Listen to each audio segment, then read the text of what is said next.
Tom Petty, Wildflowers guitar lesson, take one. We're finally talking about Wildflowers on the channel. We're celebrating 30 years of this wonderful album. The first thing that we should do is grab a capo. It doesn't matter which capo we're using. I'm using my trusty Page capo for this one. And this is going to be on capo number 5. And if you have a capo, we're just calling this a 0 fret now. We basically cut the scale length of the guitar from, of that of a Fender or Gibson length, or what, 25 1/4, whatever the length was, it's now this long. The scale length shortens and it gives us other alternatives to, we'll talk about that more later, but the first chord we're looking at is F, so 3, 2, 1, and then have that first finger. It doesn't matter if you double stop it like a traditional F, because we're using finger 4 on fret number 3 on the high E string. And you can already hear this. Wildflowers. We're moving that same 3, 2, 1, and then that fourth finger becomes a common tone. It stays there, as well as that first finger on fret number 1 on the B, while these two fingers move down. They each shift down 1 string each. So we have an F9, followed by a C chord with the G on the top, followed by a G chord. The Bob Dylan sort of G, and then the 3, 2. Those same fingers stay intact for the whole of this part of the song. We go back to the C, and then we stay on the G. Then back to the F9, and then C, and back to G, back to C, and then F to C, and then G, back to C. What we're really playing for chords, though, of course, is B flat, and then F, and then C, and then back to F. I'm just referring to the chord shapes that we would normally be playing in open position, because this is pretty much the 0 fret. Let's go ahead and take a look at the strum pattern really quickly. We're just glancing 3 and 4, 1, 2, 3 and 4, 1, 2, 3 and 4, 1, 2.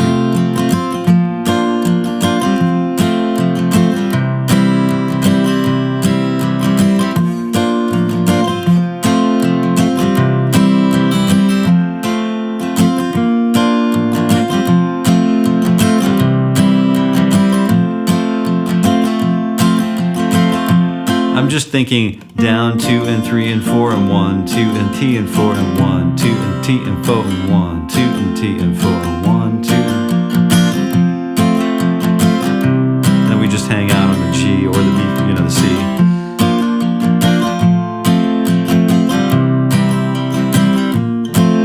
And then we could just kind of 2 and 3 and 4 and 1 and 2 and T and 4 and 1, 2 and T and 4 and 1 and 2 and 3 and 4.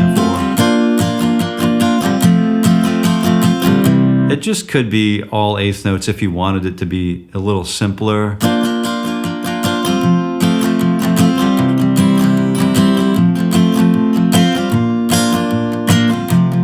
As a matter of fact, it is this in a couple parts of the song, a couple bars.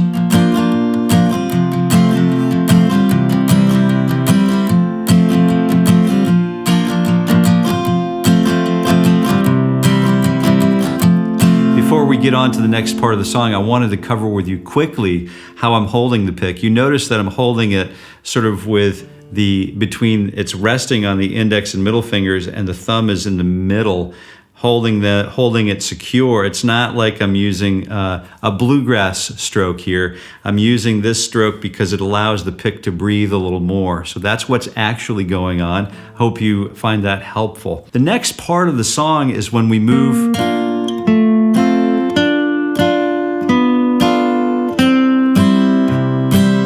through the sort of the variation or the B section. So we're starting with the F, then we move to the C chord with the E in the bass, and then sort of like a A minor sort of thing, and then we have a D7 with the F sharp in the bass, and then, or D add 9 with that in the bass, that F sharp, and then back to the G chord.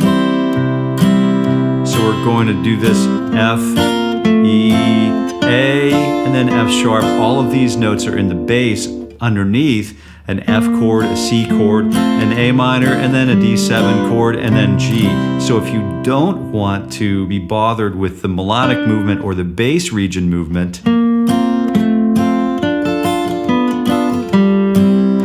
you could simply play the chords F, C, A minor, D7, and then G. It's probably a good idea to know that those chords exist in this song anyway, so there you are.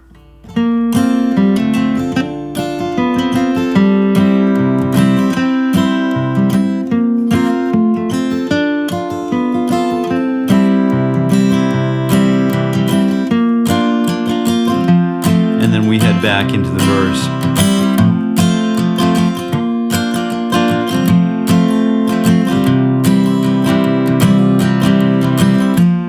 That I wanted to point out is getting down to the G chord while we get to the G chord, before we start strumming that, we want to be sure to remove that first finger, even though this note remains common through all of the chords. The only other note there is no other note that remains common, but this first finger on that fret 1 remains common except up to the G shape, right? So we want to be sure that we get that first finger out of the way by the time we get down here. Unless, of course, it's a special effect that you want to, hang on to that sus4, which is okay then. At that point, if you decide that you want to do that, go right ahead and have fun with it.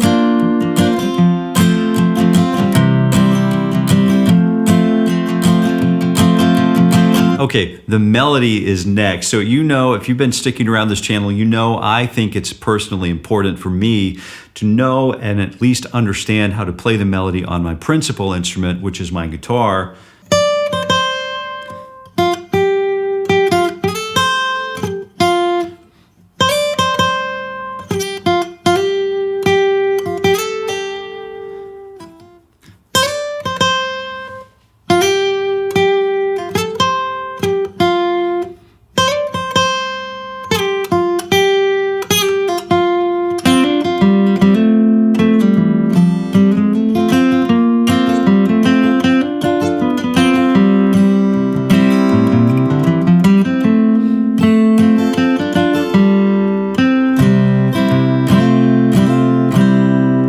So the scale for the melody is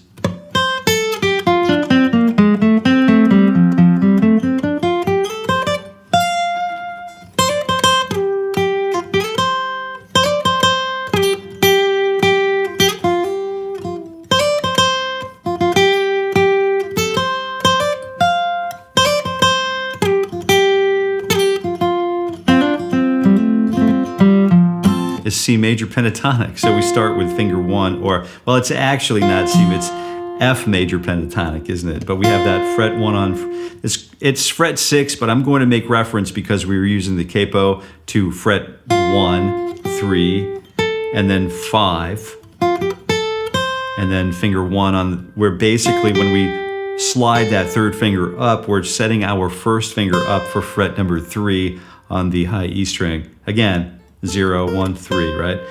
And then we have that 5 again, and then we can use that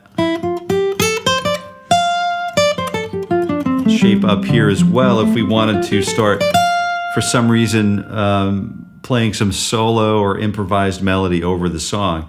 But that's the shape of the melody.